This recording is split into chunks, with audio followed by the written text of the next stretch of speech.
ನಮಸ್ತೆ, ಇದು ತನ್ವಿತಾಸ್ ma'am kitchen. ಇವತ್ತು ನಾವು ಸ್ಪೆಷಲ್ ಎಗ್ ರೈಸ್ ಮಾಡೋಣ್ರಿ. ಅದಕ್ಕೆ 2 ಎಗ್ ತೊಗೋರಿ. ಇದು ಸೋಯಾ ಸಾಸ್ ಮತ್ತು ಕೊತ್ತಂಬರಿ ಮತ್ತು ಲೆಮನ್ ಬೇಕು, ಗರಂ ಮಸಾಲ, ಸ್ವಲ್ಪ ಉಪ್ಪು, ಸ್ವಲ್ಪ ಖಾರ ಮತ್ತು ಸ್ವಲ್ಪ ಅರಿಶಿನ ಬೇಕು, ಕಟ್ ಮಾಡಿಟ್ಕೊಂಡ್ರೆ ಉಳ್ಳಾಗಡ್ಡಿ. ಇದಕ್ಕೆ ಏನು ಮಾಡಿರಿ, ಒಂದು ಕಡಾಯಿ ಒಳಗೆ ಎಣ್ಣೆ ಹಾಕ್ಕೋರಿ. ಸ್ವಲ್ಪ ಉಳ್ಳಾಗಡ್ಡಿ ಏನು ಕಟ್ ಮಾಡ್ಕೊಂಡ್ರೆ ಉಳ್ಳಾಗಡ್ಡಿ ಹಾಕೋರಿ. ಅದಕ್ಕೆ ಶುಂಠಿ ಬೆಳ್ಳುಳ್ಳಿ ಪೇಸ್ಟ್ ಹಾಕೋರಿ.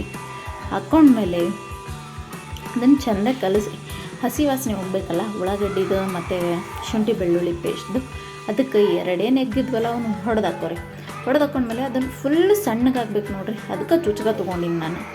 ಅದಕ್ಕೆ ಅನ್ನ ಹಾಕ್ಕೊಂಡು ಒಣ ಖಾರ, ಅರಿಶಿನ, ಗರಂ ಮಸಾಲ ಮತ್ತು ಉಪ್ಪು ಹಾಕ್ಕೊಂಡೀನಿ ರೀ. ಉಪ್ಪು ಹಾಕಿ ಕಲಿಸ್ಕೊಂಡು ಈ ಥರ ಆಗೈತೆ ರೀ.